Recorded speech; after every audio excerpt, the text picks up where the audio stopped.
when the options positioning is so stretched, that in and of itself can be a trigger for volatility and kind of a big down move. So we're kind of getting to that point where I'm starting to see positioning as a risk. It kind of feels like people are like, this doesn't make a lot of sense to me. And then there's a whole bunch of people saying, we don't care, like buy the dip, right? This seems like an environment that should command some volatility premium, and it's just not. It's trading for an implied vol of 10%. Not as cheap as you could possibly get in the S&P 500. And so, you start to see these, bizarre things where the market's just saying, hey, we're not pricing in any movement up or down. You don't get, in my view, of VIX printing at 60 or marked over 60 without first having, this bizarre behavior where vol gets stretched in single stocks versus index. So Brent, I guess if we had to describe this market, I guess calm would be the word we would use. Is that, it doesn't seem like much has been going on, despite a lot going on outside of the market. Yeah, that's very true. It's been a weird market because if you look at basically from Jan OPEX to this OPEX, it's been, like you said, the market hasn't really done anything. There's been some incredible moves in between there. So, those who have shorter term timeframes have seen a lot of jumpiness in markets, mainly around DeepSeek and tariffs, but overall, things will seem pretty good. It's kind of a funny thing, and I don't mean to make this a political statement, so I don't get all riled up with me, Jack, but there seems to be your like or dislike of Trump has become an investment thesis, which I think is tricking or trapping a lot of people. Those that don't like him think the market should go to zero, and those that like him think it should go to infinity. And it's kind of a strange dynamic. Yeah, and one thing you can definitely say is that regardless of your political affiliation, like when that gets involved with your views on the market, that almost always is bad. Like 100%. if not, you have to be able to judge these things based on what you're seeing in front of you and not particularly your view one way or the other on a particular candidate. Yeah, and that's an excellent sales pitch for watching options balls. Yeah, exactly. And I was looking right before we started, and I think the market's up like 4 or 5% since the last time we did this. So it's kind of just been this. I mean, we've had a bunch of tariff scares and stuff like that, but it's just continued to grind higher.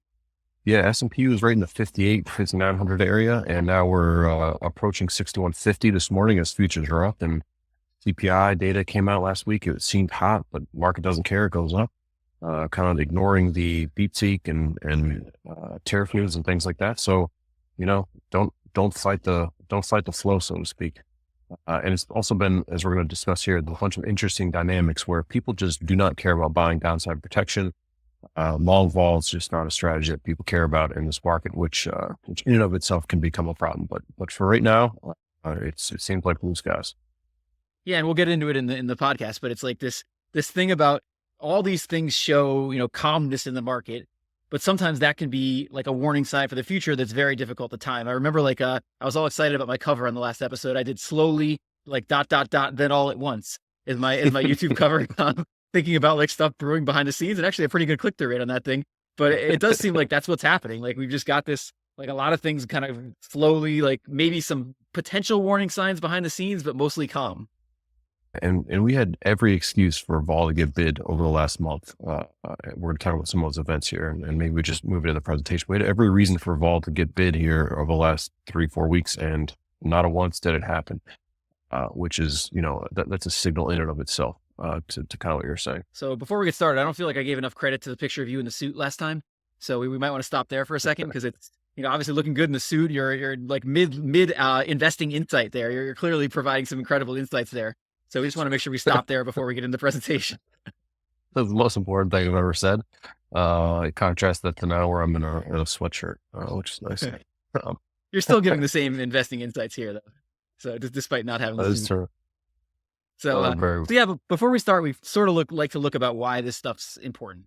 This slide here gives us an example of just how much options use has increased and how much more important that makes what we're talking about.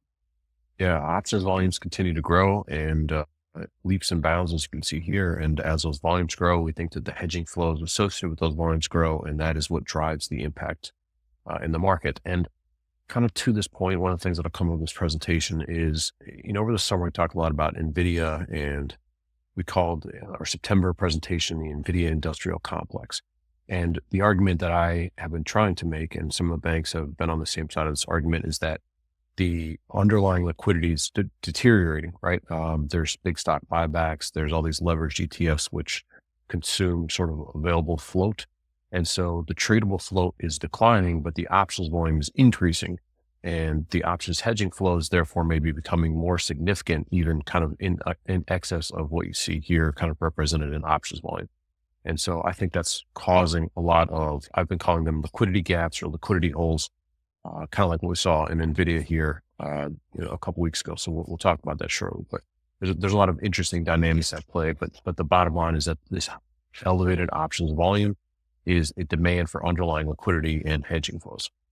I'm just curious, has this leveled off some recently? I mean, we saw a huge boost post 2020. Is it sort of flattened out, or is it still pretty much headed up?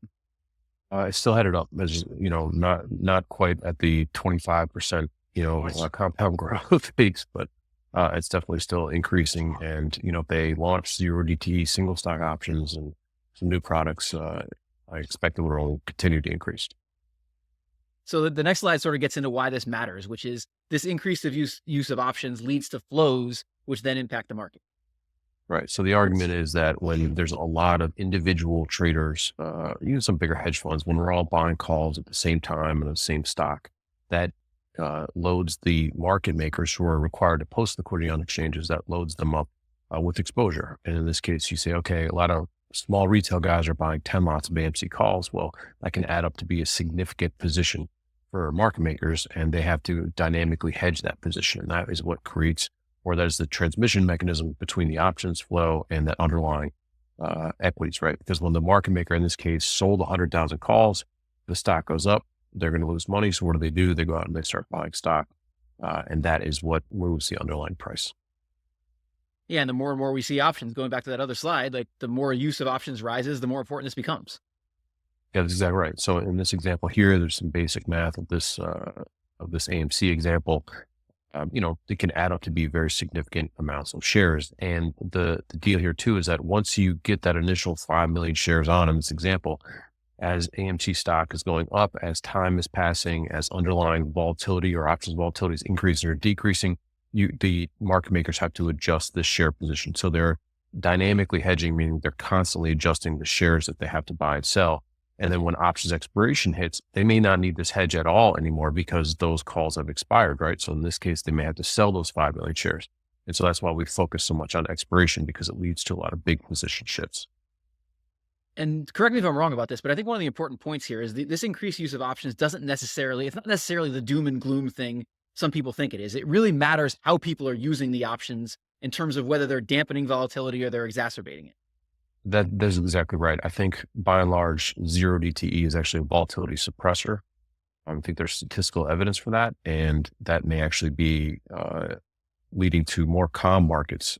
This increased 0DTE volume, at least in the S&P 500. So it's not always a driver for risk and causing kind of these Armageddon scenarios like you may mention.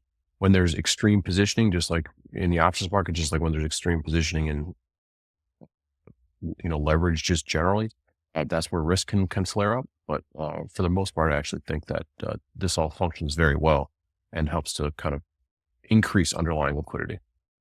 And that's kind of what the slide we're looking at right now gets at, right? Which is it depends on what's going on behind the scenes in terms of what dealers are going to do. That's exactly right. So this is just a quick slide that shows like, hey, okay, these are the standard practices of how we have to hedge as a dealer or market maker. We can use options models to forecast how options hedging flows will change, which you can see here. And so, these formulas are all pretty well known, and there's a bunch of obviously more sophisticated formulas that a market maker will use, but it's all based off this general idea that we use something like Black-Scholes to forecast how hedging flows need to change as stocks go up and stocks go down. And that allows us to project how we think these hedging flows will impact markets, but it also allows dealers and market makers to understand how their hedging flows need to shift and adjust as stock prices move. And this next slide gets at this cycle, which is we're heading into options expiration this week. Positions build up into options expiration, and then they're going to release on Friday. That's right. And so the general idea here is that the third Friday of every month is the big options expiration. And so options positions build up on over the weeks into the expiration. And with that, the hedging flows build up into that third Friday of the month. And then when options expire, the hedging flows associated with those positions also need to be removed. and that can create a new cycle, and that can create changes in the underlying price dynamics as well. And this is actually something I was just talking about. Matt and I just did a podcast where we did our lessons from Jem Kersan, like all our interviews we've done with him. And this is a point we were making, which is if you look at this next slide on the OPEX cycle, like if you look at what happened in COVID in 2020, it's impossible to argue that this doesn't have a significant impact on the market. I mean, the absolute high on an expiration, the absolute low on an expiration. Obviously, there were other factors at play, but clearly this type of stuff was a significant impact in terms of why that happened. That's right. And the argument here is that there are these very big positions, particularly on the put side, that build up when the markets are crashing. Put values expand, VIX goes to 40 or whatever. So that's a signal that volatility is really high, obviously, but put prices are also really high when you see that VIX going jumping like that. And so then when you get into expirations where the market's crashing and these puts all expire, well, there's a lot of that short hedging flow that dealers don't need to have on their books anymore. So they buy back those short shares, and that can help the market rip. We saw this in December of 2018, where there was a famous Nugent Bank call, right? That was the Monday after options expiration. You mentioned COVID crash. You can see there's several other instances here where the red X, which is expiration, marks the low almost, to the day. Typically, it's the day after expiration that positions are fully cleared up. Not every expiration is this, monumental event, right? But these events where the market is ripping, sometimes it's higher too, right? Really stretch to the upside or really stretch to the downside. It builds those options values. And then when those positions expire, it can lead to a reversal. So as we move into the February expiration here, what are you seeing? It's pretty quiet right now, to be honest with you. January is a pretty big single stock expiration because of leaps in positions like the Nancy Pelosi trade. She likes to buy those long dated tech calls, for example. When the market rallies, built up those January call values. And so, that was a big driver. But February, it's not a quarterly expiration, which tend to be bigger. So this is a pretty small expiration. We have VIX expiration tomorrow. It's not terribly big either. So I don't expect for the S&P 500 this to be an extreme event. I'm a little more focused on NVIDIA earnings, which we're going to talk about on the 26th. So there's some, chatter out there that this opens a window of weakness, this February options expiration, because VIX positions, which are generally suppressing volatility right now, as well as OPEX, which people claim would be supporting the market right now via positive gamma, we call it. Those positions are not that big right now. So I don't think they're that big of a factor, despite some of the chatter that you may see out there on the social medias. Just as an aside, didn't we get a new report from Nancy on her positions recently? I haven't seen that actually. I've been off the desk. I thought we got something about which I'm curious what she's doing this year. I gotta copy that, right? That's she's still long the tech calls, or I gotta figure out what she's doing. I think it's between that and the inverse and Kramer ETF, one of those two. So yeah, those are the bangers. Combine those two together. That's your investment strategy, right? Or even I guess that hasn't done nearly as well as like the all this leverage craziness that's been going on, or these coins, or you can really take it to whatever level you want to, I guess, in this environment. The coin thing is bananas. It really is. The Argentinian coin, I think, is the latest thing. Yeah, that thing was crazy. Like Dave Portnoy was wrapped up in that somehow. Like I don't even know what happened. Like you've got presidents of countries getting. This whole thing is incredibly crazy. Yeah, and I can't understand why any reasonably public figure would get involved with any of that. Particularly Dave Portnoy's got so much money. Like, what are you doing? Yeah. No, I don't understand it either. But I guess it's the environment we're in. Yeah. This shows this next one, you're looking at the single stock size. Yeah. And so the deal here is just showing the relative size of expiration. So this is delta, we call it. Calls are in blue, puts are in orange. And so you can see here that this expiration is actually smaller than the next month's March, which is a quarterly expiration. So again, putting this in the context, not all that big of an expiration at the moment. For some individual stocks, it can be, but by and large, for the S&P 500 or the index equity complex, it's a relatively benign expiration.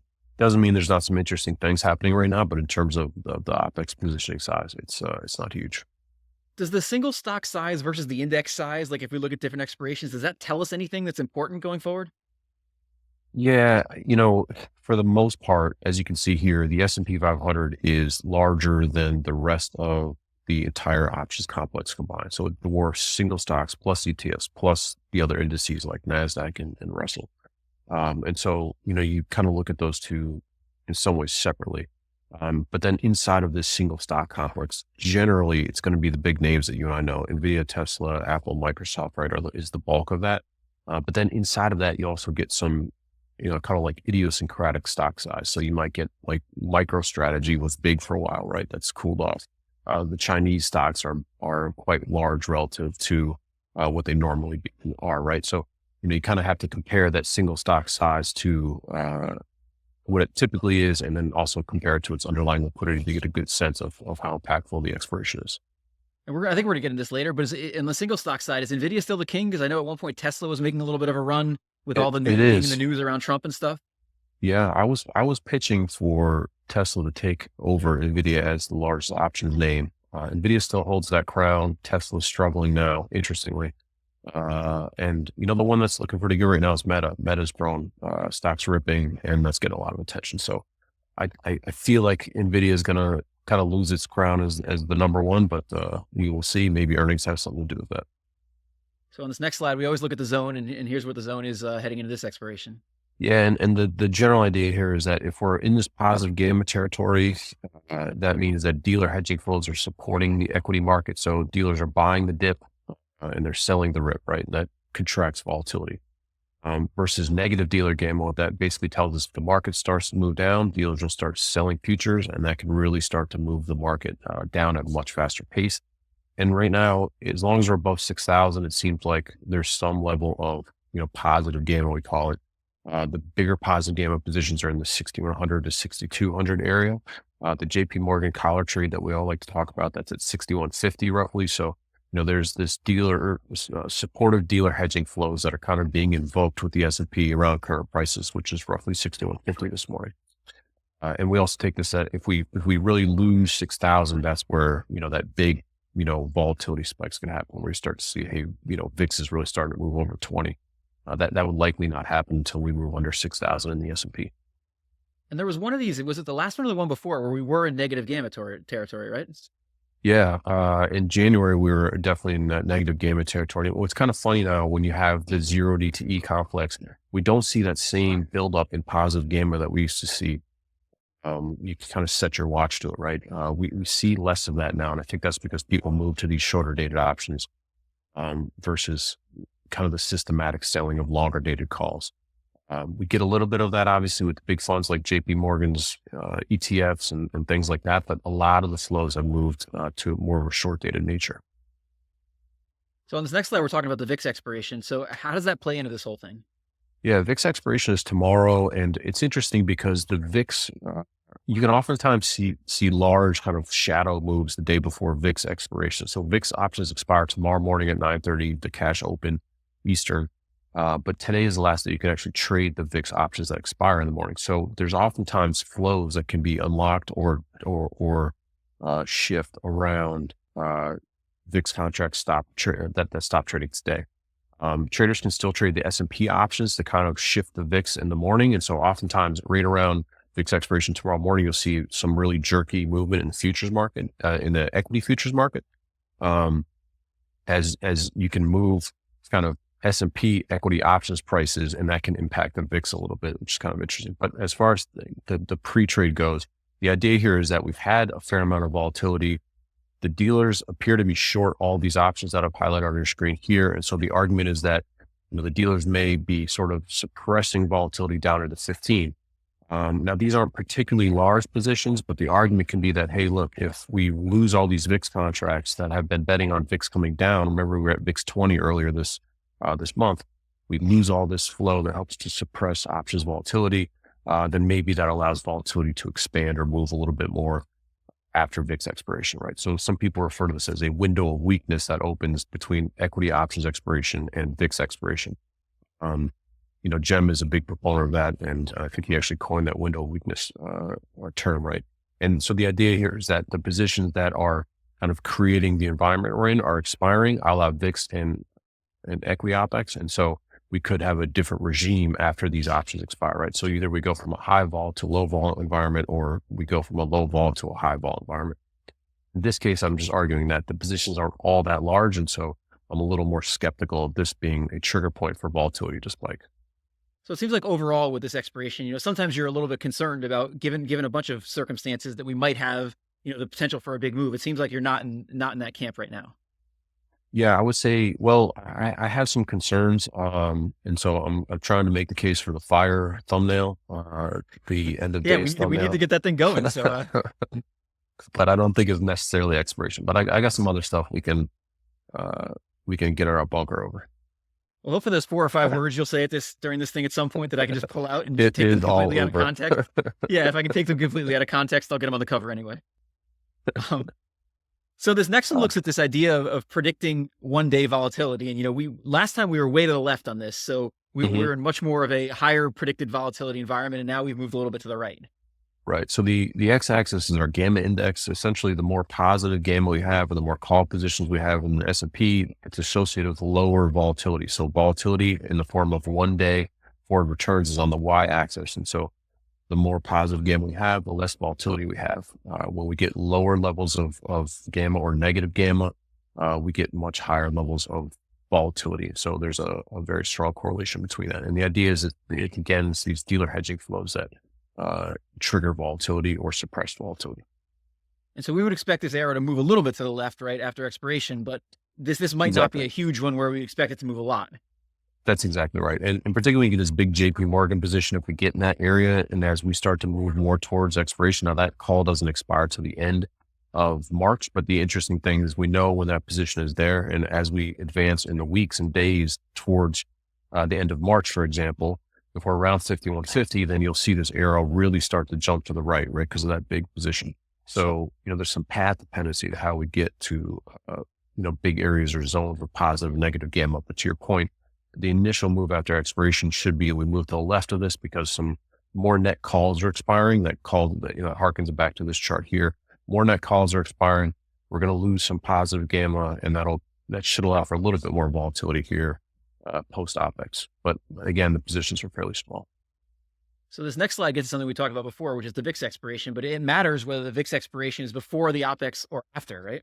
Exactly. Now, VIX expiration is before, so VIX expiration is tomorrow. So, the odds of a state change sort of happening are a little bit lower. And the argument here is that we measure what does the stock market do the week before and versus the week after expiration. And so does the market tend to rally and then sell off, or sell off and then rally? And so what we see here is 68% of the time when VIX expiration is after OPEX, we get a directional change in the S&P versus 60% when the VIX expiration is before. So still better than 50-50 chance that we would sell off next week. And again, in this case, because it's not a huge expiration and we have NVIDIA earnings, I think it's a little bit trickier to call here. So this next slide gets to this idea that price has kind of been stuck. Yeah. So Jan OPEX, to your point, there was a lot of volatility, negative gamma. We were down here, and we rallied really strongly right after Jan OPEX and Big C. But largely, even though we had all these tremors, market tremors, we've really been stuck between 6,000 and 6,100 in the S&P. Just today we're breaking out above that. We're going 6,120 to 6,140 area. And so, maybe now we're starting to break above that box, so to speak. Yeah, and on the next one, the tariffs have obviously been in the news and they have impacted the market on given days. But overall, I think I've been a little bit surprised. It hasn't had really derailed the market much at all. It's been amazing. And I had mentioned liquidity holes before, and I can't, I'm sure there's been times in my career, I'm getting old, so I forget all of them, that we just have these kind of moments where there's like a trapdoor in the market, right? And so, Trump mentioned tariffs, and we would just lose 2 to 3% in the S&P over the course of just a few hours, right? And that happened several times. And what's interesting is, we also have the deep seek news in here, which also just seemed to lead to kind of an above average reaction, I guess is what I would say. People freaked out a little too much. First, what I'll say is the shock value of the tariff headlines seem to be dampening, as you can see, right?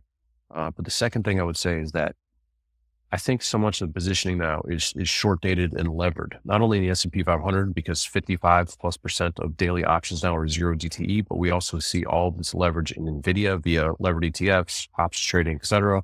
This harkens back to liquidity holes and the lack of underlying kind of float that's tradable. And so what I think happens now is we get a headline and we get this very quick reaction off of short dated positioning that leads to an overreaction. And so I think that is what's been happening here, because what's interesting about it is you see these big drops, but there's not a shift in volatilities when you look out over later in time, right?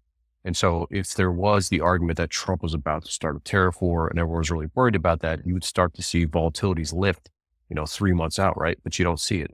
If DeepSeek was going to change, the AI paradigm, you would see vols start to lift, 2, 3, 4 months out. You'd see put buyers in NVIDIA and stuff like that, and you just don't see it, right? But we still get these really giant, kind of shocking moves that were occurring over this month off of these headlines. And so I think that what that is telling us is there is a lack of liquidity in the market, right? Like the bids and offers just get pulled as soon as there's this big headline, and the market just kind of evacuates, right? It's really kind of it's very jumpy. It's very high jump risk is the way that I think you categorize this. It's interesting, like regardless of your political affiliation, the Trump thing is interesting because part of his tactics he uses is threats of doing various things. And so to some extent, I think the market doesn't believe that he'll do some of these things because he uses them as threats and then he backs down. So it'll just be interesting to see how that plays out. Like the threats will keep going, but if some of the stuff actually gets done, like how is the market going to react? And to your point about maybe liquidity beneath the surface, it'll just be interesting to see how that plays out. Yeah, yeah, exactly. And, is there this point where he decides that, okay, I really am going to go through with this tariff? Well, I mean, who knows? Maybe that's the case. And maybe that, creates actually a prolonged, selling. So it'll be something that's very interesting to see.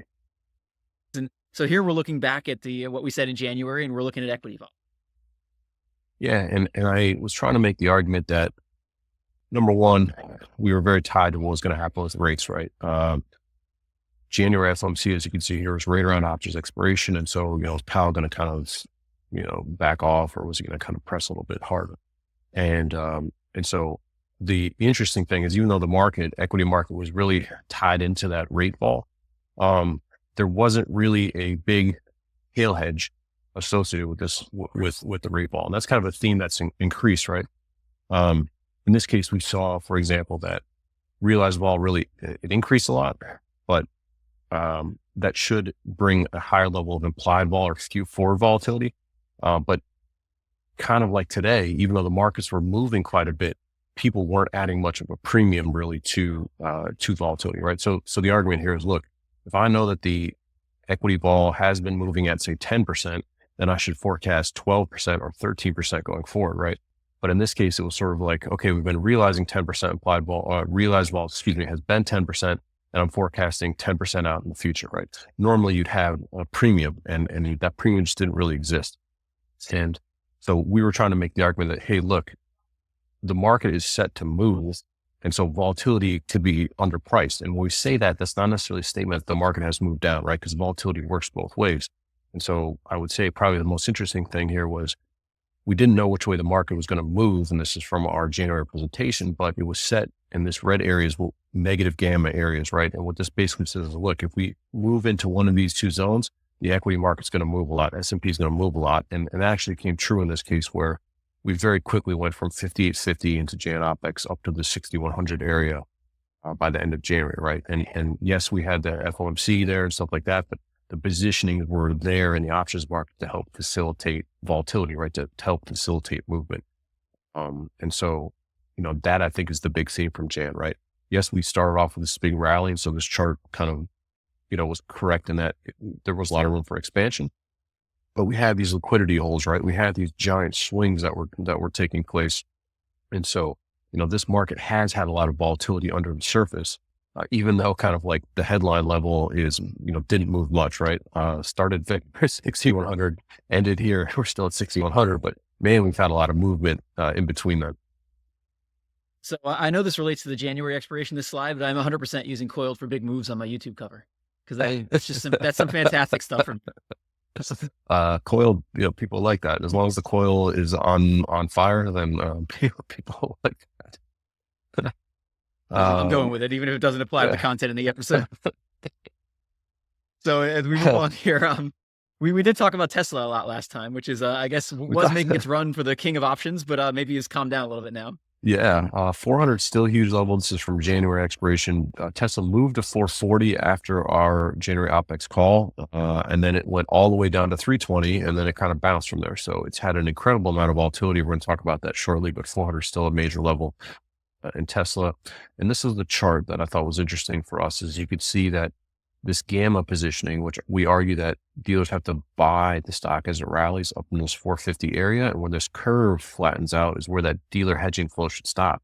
And so the stock rallied up to 440 after. And then what's also interesting is the downside, the stock sold all the way off to 320. And, this curve, even though it's a month old, is still relatively accurate in that there's no one really short the stock under 300. And so that hedging flow really dies down under that level. And that's where we saw a lot of support for the stock over the last week. So where these options positions are located and the hedging flows they invoke, I think can really be helpful in navigating the stock volatility. NVIDIA's been really interesting support too. And resistance level. Yeah, it NVIDIA's is. been really, just because, like, I mean, obviously the DeepSeek news destroyed NVIDIA, and I think it's recovered some since, but it's just an interesting stock, like given all the news and given everything that's going on in AI.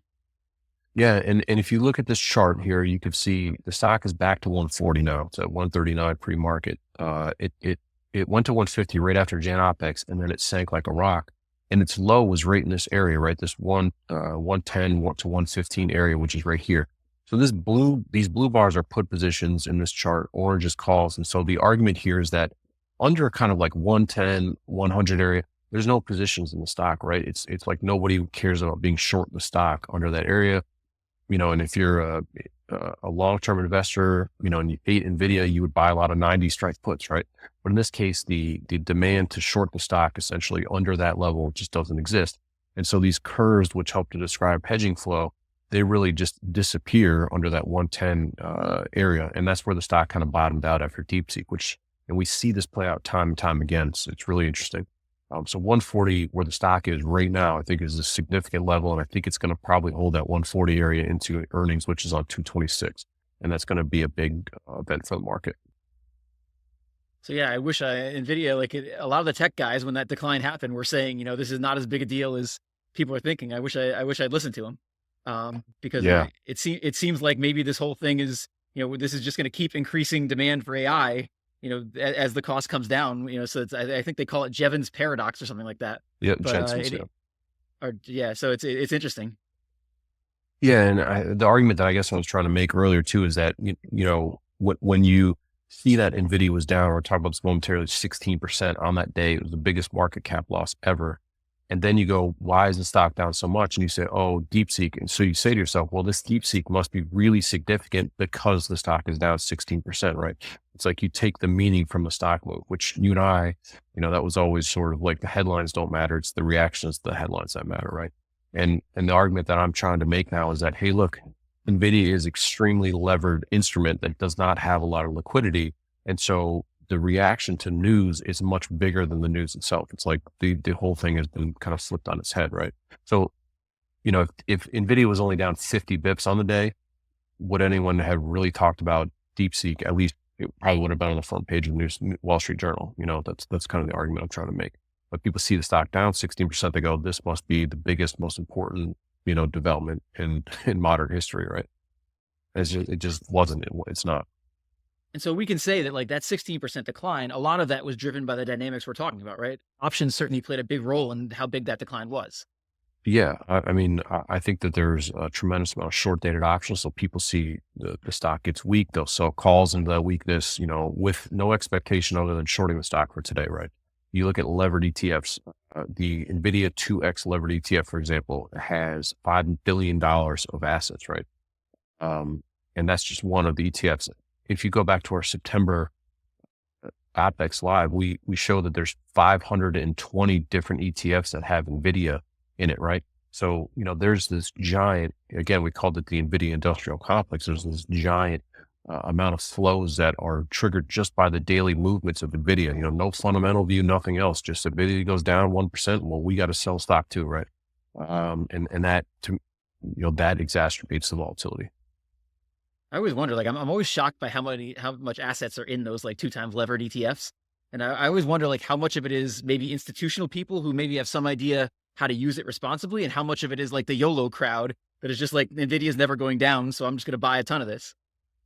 Yeah, I think for the most part, it's retail, kind of ignorant retail, and then kind of pro tail. I do think there are people that use some of those instruments for hedging, but I think the largest bucket's got to be retail.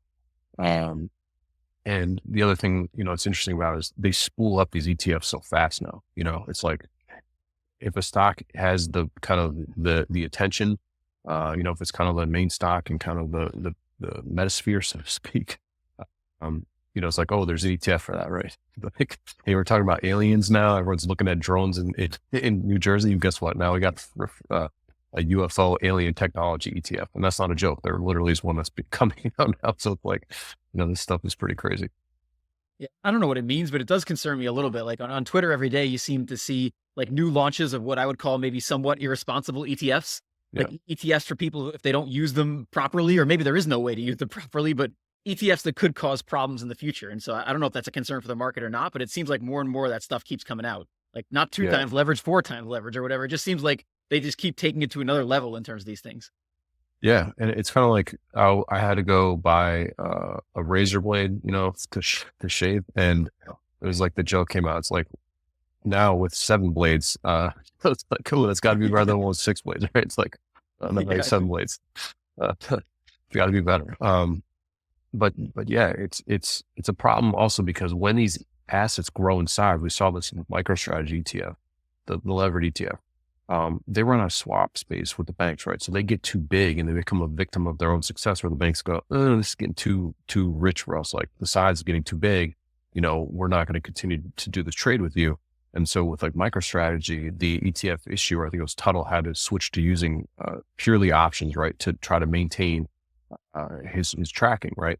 And things can very quickly fall apart if you are not a really good options trader in that environment. I think it's got to be very hard to maintain that ETF with those assets coming in and out when you're trading options, right? It really destroys the tracking area, which, really removes the thesis from investing in the ETF in the first place, right? Because you're no longer necessarily having that 2x tracking. You're getting like a 1.6x tracking, or maybe you're getting a 5x tracking because the stock crashed and all of your calls blew up, right? So it can be, it could get really messy. Yeah, you see that in the real world. Like people think, oh, if I buy this ETF for a month, it's going to give me 2 times the return of NVIDIA. And a lot of times it doesn't give you anything close to that because of all these different dynamics behind the scenes. That's exactly right. And a lot of these things too can blow up, right? They can go to zero, kind of a la Volmageddon back in the day, right?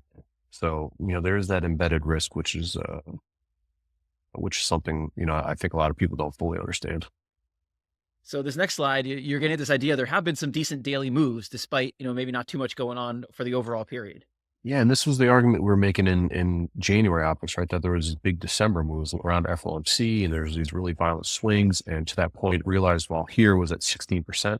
Realized vol is now at 11%. So, again, I look at like these liquidity shocks that we kind of had here, and they're intraday moves, right? Down 3%, gaps. But realized vol overall is coming down, right? S&P overall is coming up. This market has the underpinnings of one that seems like it's more set to break out than it is break down. So this is something we talked about a lot last time, which is this idea of hedging cost. Yeah. And I was trying to make the argument that, hedging is cheap, and hedging still seems very, very cheap, particularly if you start looking out 3 to 6 months in time. And, I was trying to think, were we right or wrong on this call that hedging is cheap? Well, I think we were right on the call that it's cheap. Did the hedging pay off? It arguably didn't. If you were really on top of the sell-off, in the peak of the DeepSeek drop, right, then maybe some of these hedges paid off. But overall, certainly, the market has bounced back to all-time highs and falls back to lows, right? So that really hasn't paid, and it's really interesting because again, there is all this, hey, these tariffs are bad, like the economy's bad. You keep hearing all these things. DeepSeek is bad, but where are the put buyers? Like they don't exist. And so I think there's a lot of narrative out there, bearish narrative out there, but you just don't see it at all in positioning. And the argument we're trying to make here is that we're starting to get to this really stretched positioning that almost compels you to buy hedging, downside hedges.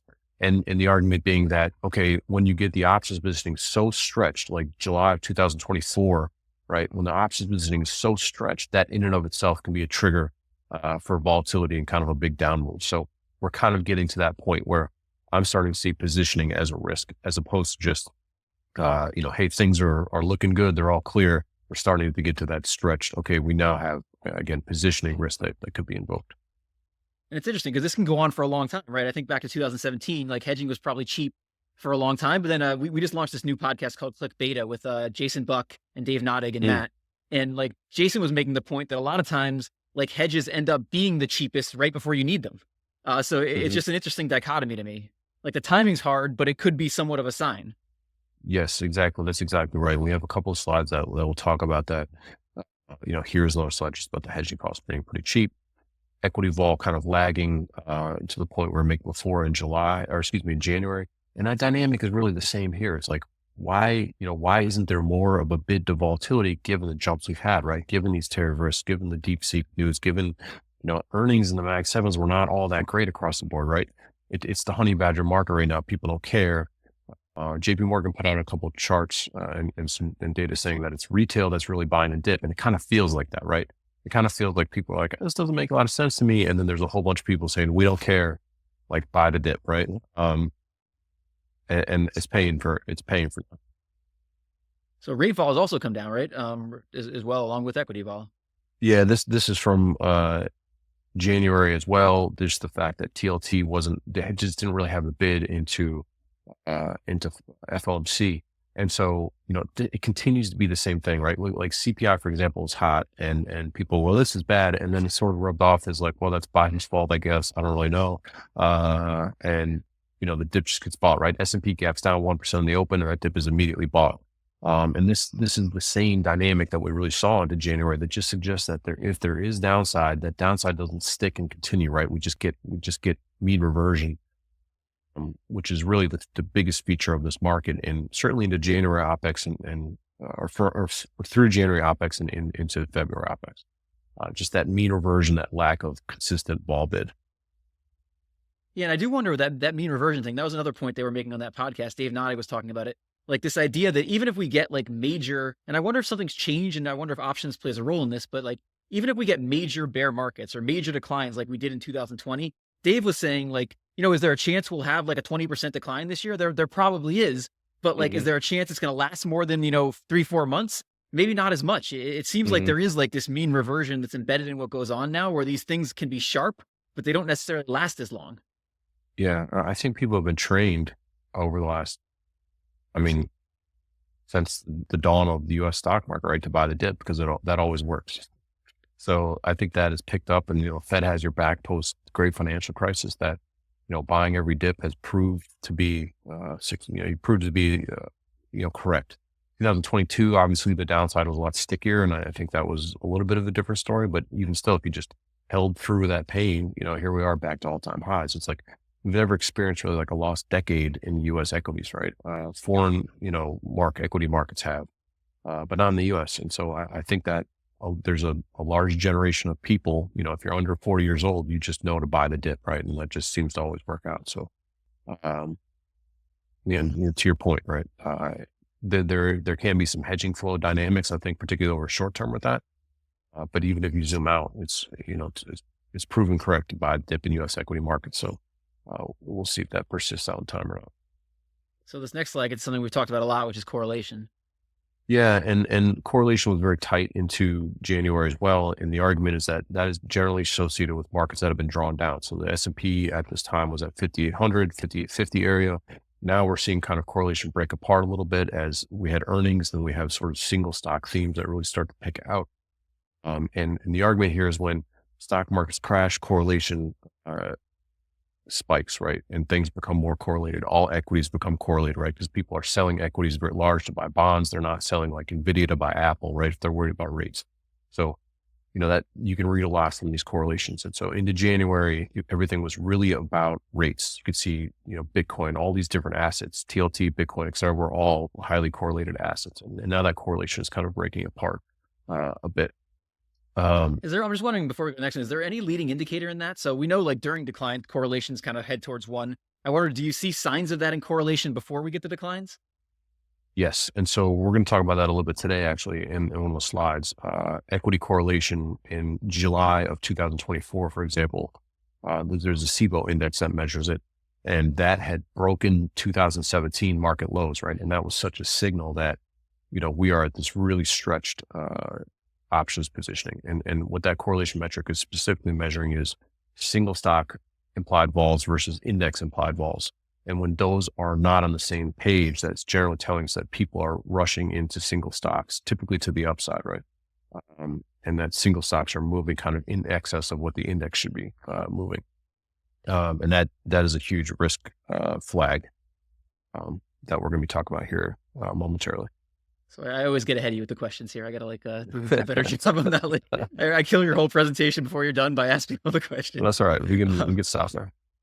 But anyway, so yeah, here we're looking at call volume in the big NASDAQ names. Yeah. And what's interesting about this is that this market seems to be controlled by like a gas bundle of cars. Like everyone rushes into calls and stocks rip. And then when they're selling, people sell those calls or they short the calls. So it's the addition of the removal of call positions that have really been the accelerator or the brake pedal, right? As opposed to saying, hey, we all need to start buying put positions, bet the market's going to crash, right? It's a very different trade. And so, you can see these call volumes over the past year have been pretty stable into January OPEX, but, the argument is like, hey, we were talking a lot about quantum computing. This was a meme that I was hoping would take off. It didn't. But if you remember in December, right, there was all these people rushing into these call positions, right? Well, then what did they do? They just sold all those calls. They didn't necessarily buy put positions. As you can see here, they just got rid of their calls. And we saw that during the DeepSeek stuff too. It was like huge call selling, even in Tesla when it was down 30% over the February. It's like everyone's just selling their calls. They weren't necessarily buying puts. And if you buy puts, you're buying puts because you think a stock's going to go down significantly, as opposed to if you're selling calls, you're making a statement that you think the stock is done going up, right? They're different trades and it's a really different dynamic, and that leads to different hedging flows as well. By the way, I did try the quantum computing on the YouTube cover because it's really some tremendous work by you. But for some reason, it didn't work. I couldn't figure it out. Like I think it's the word. I think the word is too long. A lot of times with the YouTube covers, like you got to get the letters really big. So if the word's long, like it doesn't work because you can't get it big enough on the cover. Yeah. So maybe that was it. That's what emojis for. I just want to compliment you though. It was a tremendous. Oh, I should have done the puke emoji. That would have been a good idea. Yeah. I need to start consulting with you. You can always update. You can always update the thumbnail. So as we look forward here, now we're going to talk about what you're seeing here in the February OPEX. Yeah. And we spent a little bit extra time, I think, covering January there, but I think it was important to flag those dynamics. And the main takeaway from that was like, look, things are set to move, even though the options market really isn't pricing that. And it's the same thing now. And we're starting to get again to this point where I don't know if we can go full flame on your thumbnail. We're getting close. So what we're looking at here is Spider volatility premium. And so again, the argument is that the way that we price options, generally speaking, is we look at how much the market has been moving. That's called realized vol. And we say, okay, if we've been moving at 11% on an annualized basis over the last month, then I should project that as my minimum amount of movement over the next 30 days, right? Or month. But I also have to add in a little bit of premium to that, right? Because there's, FOMCs and earnings dates and tariffs or whatever. So there should be a premium. So that's what this is measuring here. We take implied vol and we measure, we subtract realized vol. And what you can see here is the premium, it recently went negative. And so when the market dropped, what this is telling us is the market dropped, but there was no extra vol spike associated with that, right? So when we got the tariff drop of 3%, when we got the DeepSeek news drop of 3% in the S&P, the vol didn't spike, right? It wasn't like people go, oh my gosh, I need to start buying these 1 month put protection, right? It didn't happen. And so that spread went negative. And you can see the overall premium here is basically at zero, right? And that is pretty unusual when you go back all the way through 2020. So again, this is a huge signal that there really is no one seeking to buy put protection. Now you can make the argument that people are just selling stocks, right? Into these events, right? They're just saying, oh, I got to get rid of NVIDIA because of DeepSeek. These stocks are all largely near all-time highs right now. So I don't think it's a lot of that, but this seems like an environment that should command some volatility premium, and it's just not. Yeah, it is really weird to see just the complacency on all this stuff. You can explain it better behind the scenes with options than I can, but it is just from somebody like sitting outside, not seeing it. It's the complacency does seem a little bit weird, given that we probably are in an environment, whether it's upside or downside. I mean, we probably are in an environment where there's going to be more market moving events than there have been in the past. Yeah. And I think that with Trump coming in and there's so many changes in terms of, his agendas and policies, the AI space, as you just mentioned, changing quite a bit. Inflation seems like not a done deal, right? That's in the bag. And so, there are all these things that really could, trigger uncertainty, right? And uncertainty translates generally to volatility, but it's not really being priced in. And the fact is that, a couple of weeks ago, we said, look, we actually want to buy calls in this situation.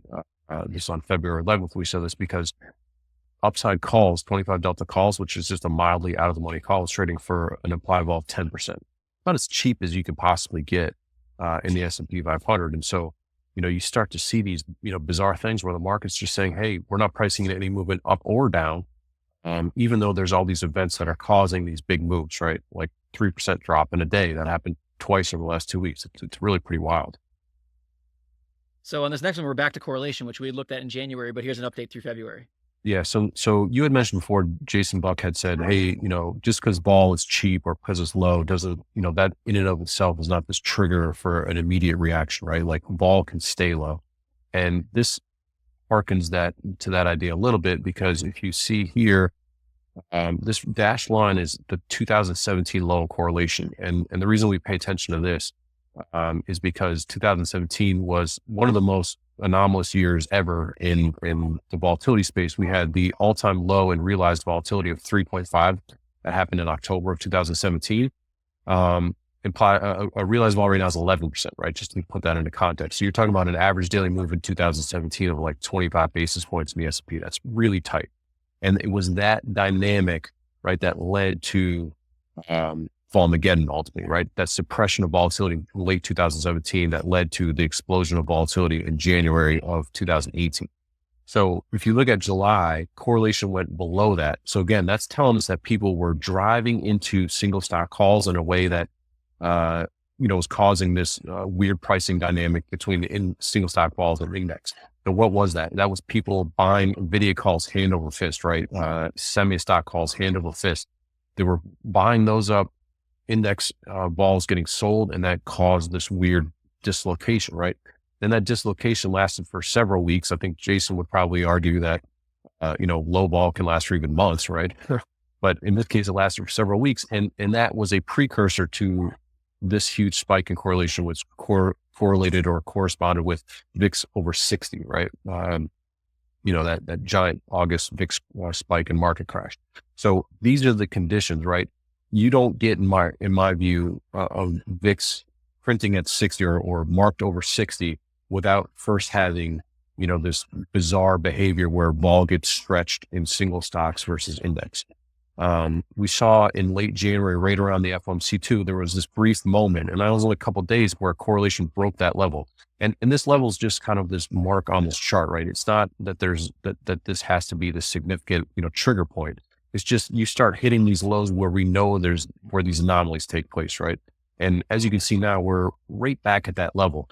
And I can make the argument, I'm trying to make the argument here that, this positioning can get squeezed a little bit more. Like we can go to that kind of July area right now, particularly if NVIDIA earnings are good. But you could also really strongly make the argument here that this is already at the point where the only way for this to sort of rectify or to move back into sort of an equilibrium is for the stock market to have a pretty significant drop, right? Because when the stock market drops, correlation spikes and the equilibrium kind of stabilizes, or we move to more of an equilibrium, if that makes sense. So on this next one, we're looking at the term structure, and there actually is a bump there, right, related to NVIDIA earnings? Yeah, there's two things to take away from this chart. Number one is, we look out for this week, we see at the money implied vols 9.6%. That's as low as it gets really in the S&P 500. I'll show you a chart in that second. But then there's also this bump for NVIDIA earnings. So the market is pricing in, the S&P is pricing in a little bit of vol for NVIDIA earnings, and it generally doesn't ever price in vol for any other stock, right? You really don't see this for Apple or Microsoft or whatever. Like NVIDIA really is unique in this, that there will be an index implied vol premium. It's not huge, but there is an index and event vol premium for NVIDIA earnings.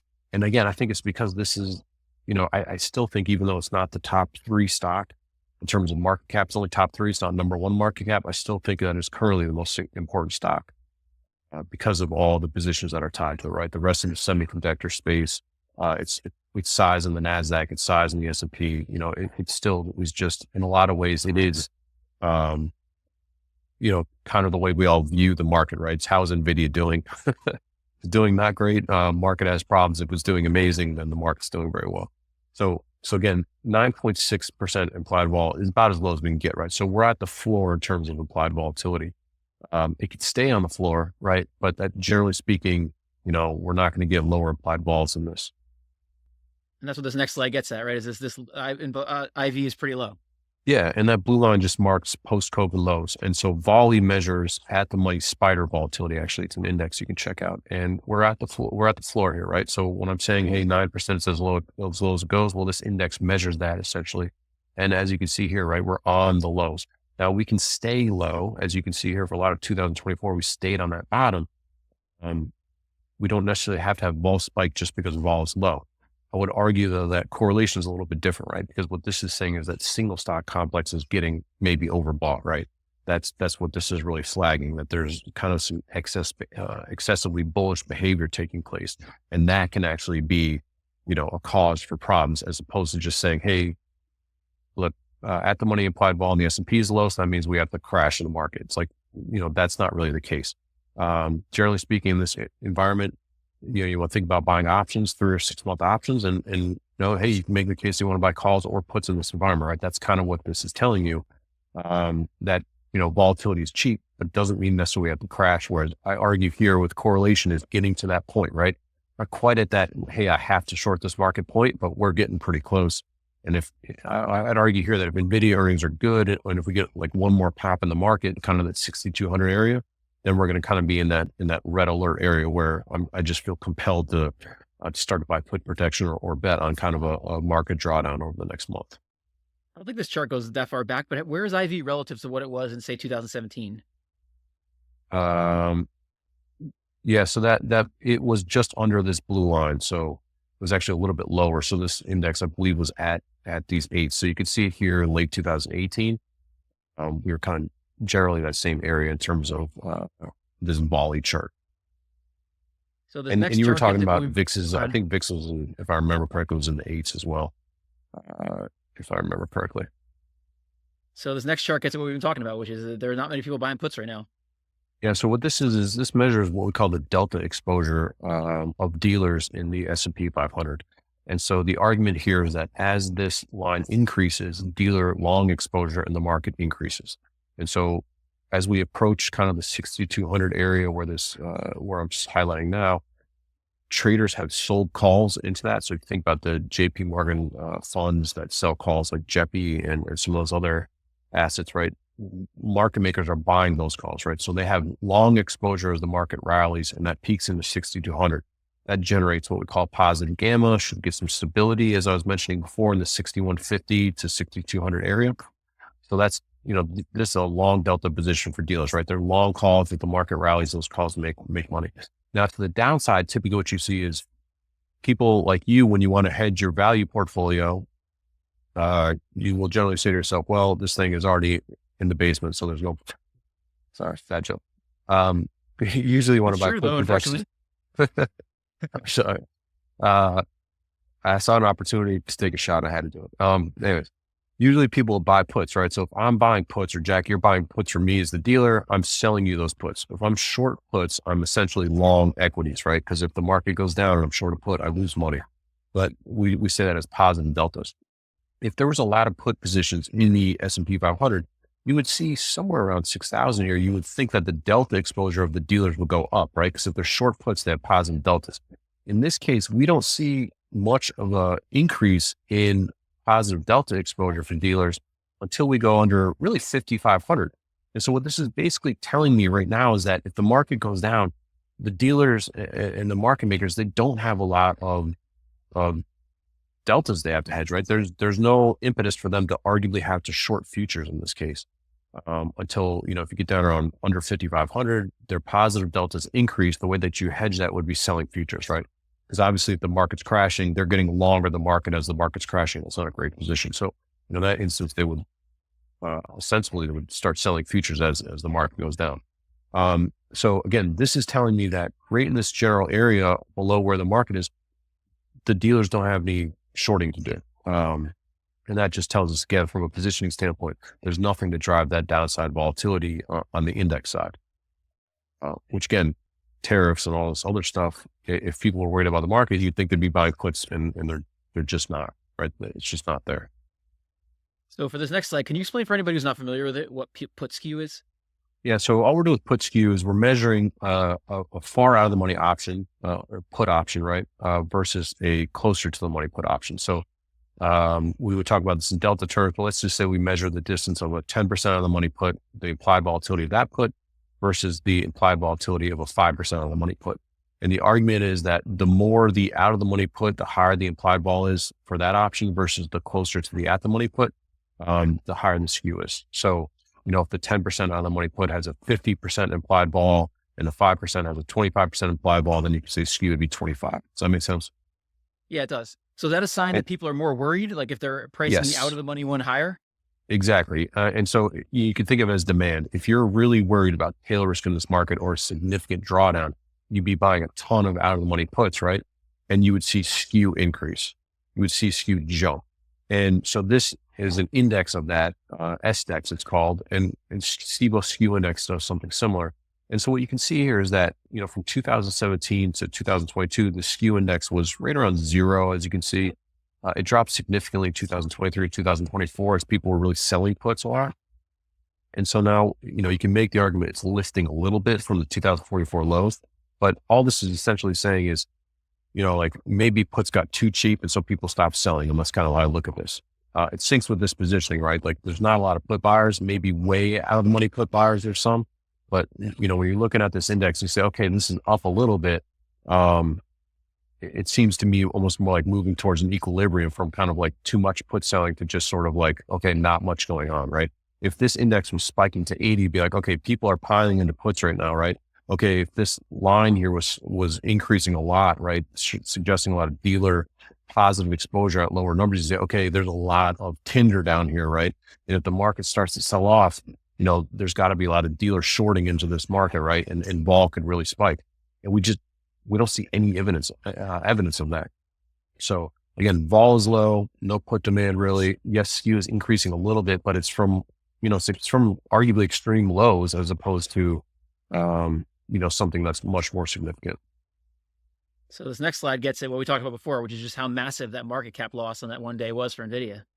Yeah. Stunning move. Stock was down, depending exactly when you snap the timestamp, 20%, largest market cap loss for a single stock ever. NVIDIA had a previous move around 16% loss, but the market cap wasn't as big. And so this is a major event, right? It's like one of those things where you'd think you'd sit there and be like, where were you on Volmageddon, right? You'd be like, oh yeah, I was doing this, right? Or some flash crash or something, right?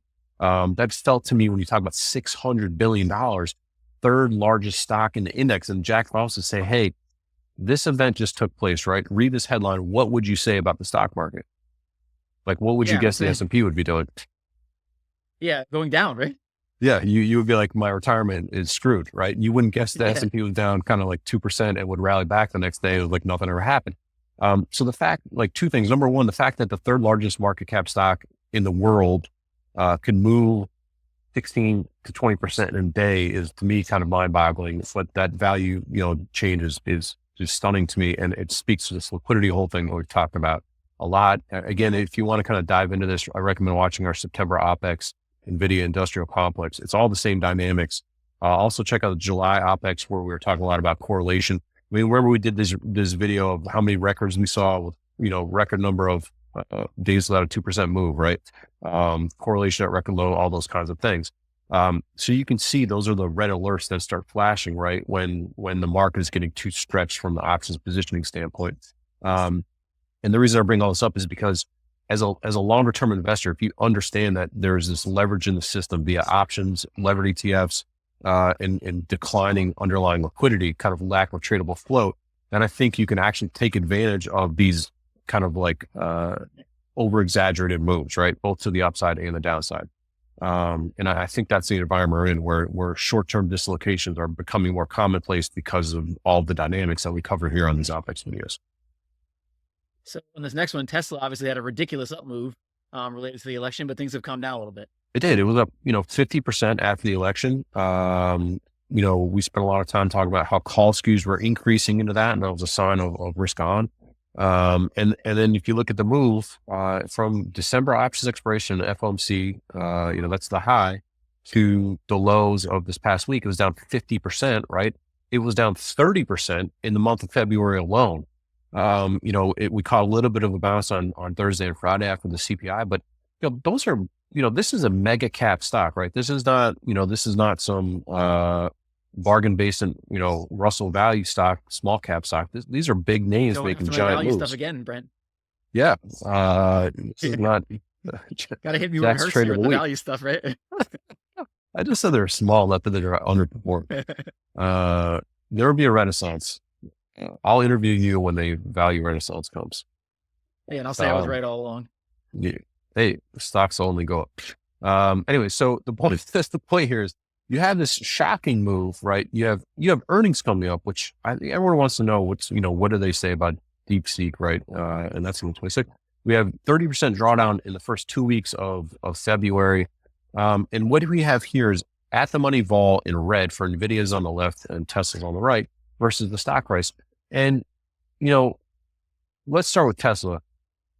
You're familiar with this idea of stock up, vol up, right? Which is driven by people after the election were just falling over themselves to get into calls. And what that does is the stock price rips, right? There's convexity in the stock price. And then the implied vol goes up at the same time. That's always a sign of a bubble in the stock, right? Now, you don't know if the bubble is going to go for a week or a month, right? But that's the bubble sign. And so you see this on a market-wide level. Yeah, I think about like 1999 on a market-wide level when I think about that dynamic. Is that like a right way to think about it? Yeah, I mean the internet bubble, right? In meme mania, right? It's a very similar thing. And so it's so fascinating to me because in late December that bubble pops, and even though the stock lost 30% in 2 weeks, as you can see here, the blue line is the stock price, vol went down, right? Very unusual. Stock loses 30% in 2 weeks, and you're like, the ball's going down. Like there's no put buyers, right? There's call sellers. They're selling all their calls that they had, but there's not this like huge put bid, right? Very strange. And then on the left here, same thing with NVIDIA. There was a spike, so there's like a little mini spike right here where vol spikes, right, on the biggest market cap loss ever. But overall, like we didn't even take out July highs, right? In vols, like this all looks very average to me. Again, even though we had the 20% drawdown on the stock and biggest market cap loss ever, it's just there's no response in the single stock vol side either, which sinks back to no response in the S&P, volatility side. So, that is really the theme here. And kind of the blow off top argument I was making is S&P vol is cheap, and the Mag 7s after earnings a lot of them were down, right? NVIDIA was down with DeepSeek, but you had Amazon down, Google down, Microsoft down. So those stocks had some room to rally a little bit. And because people weren't buying puts into those declines, then you figure they're going to start buying the dip. And that helped, I think, to pump the market a little bit. And if that continues, those stocks continue to catch a little bit of a bid and move to their pre-earnings levels. S&P moves up to 6,200. Then I think you get, these correlations that were mentioned before really stretched. You get vol too cheap. And maybe that's the point at which this thing really starts to kind of top out.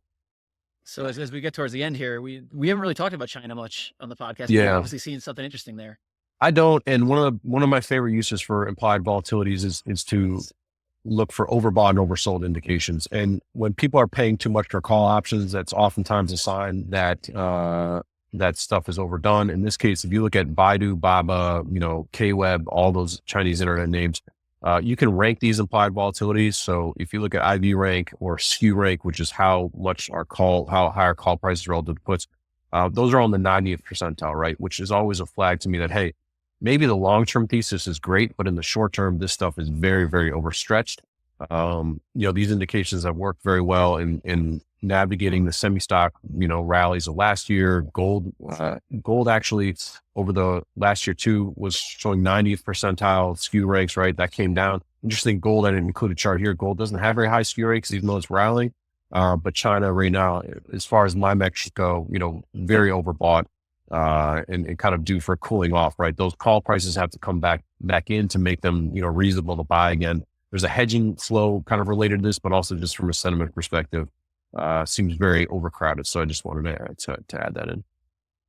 So lastly, as we wrap up, we look at some of the upcoming events. And again, it's all about NVIDIA's earnings, right? Yeah. And so I think the window of weakness here, the takeaway here is I don't think there's much of a window of weakness, so to speak. I don't think there's enough flows with these two expirations, VIX and OPEX, to turn things. But I do think NVIDIA is going to be a giant event because we're at these vol levels where you can justify only puts. And you can say, hey, things could break. We're not at that extreme kind of July 2024 level. If NVIDIA earnings are good, I think we hit those extreme levels. And we probably get a decent pop in the equity market into March, start of March. But, then we're going to hit these very extreme levels, right, of overbought, right? Correlation at those really low levels, vol obviously very cheap. But at the same time, imagine earnings are bad in NVIDIA. Then we have S&P vol at 10%. You would have to also imagine that we could spike from that level. So, there's some path dependency to this again, in that, if NVIDIA earnings are good, we could get one final squeeze and then we're going to hit like this kind of red alert. That's where the flames could come out, right? Maybe for the March OPEX jack. But people start to have to worry, I think, about this kind of lack of vol response, because ultimately when you have these liquidity holes, if there's a news or there's something that really sticks, right, that causes actual like fear follow through, we're down 3% in one day with no vol bid. And what happens when there's a vol bid, right? That's the kind of thing that makes August of 2024 happen, in my view. Just because, it's like boy who cried wolf. It's like, no one cares. And then suddenly everyone has to care because there's something tangible and no one's hedged for that. So, that risk is lurking. I think we're maybe, a couple weeks too early. My spidey sense that we hit 6,200, first, and then the S&P and stretch it a little bit more. But we're kind of, I think we're nearing a very interesting March, and it'll be an exciting kind of thing to review in the March OPEX segment. Well, I've got the flames ready. The cover's already prepared, so it's sitting on the sidelines. It's ready. One of these years, I'm gonna be able to break that thing out. So I'll be ready. Key is to have the flames. The key is to have the flames before the crash happens. So yeah, that's I'm not going to be good enough to do that, but I'll give it a shot. So. Yeah. Well, thank you everybody for joining us, and we'll see you next time. Thanks so much for tuning into this episode. If you found this discussion interesting and valuable, please subscribe in either iTunes or on YouTube, or leave a review or a comment. We appreciate it. Jack Forehand is a principal at Volatility Capital Management. No information on this podcast should be construed as investment advice. Securities discussed in the podcast may be holdings of clients of Volatility Capital.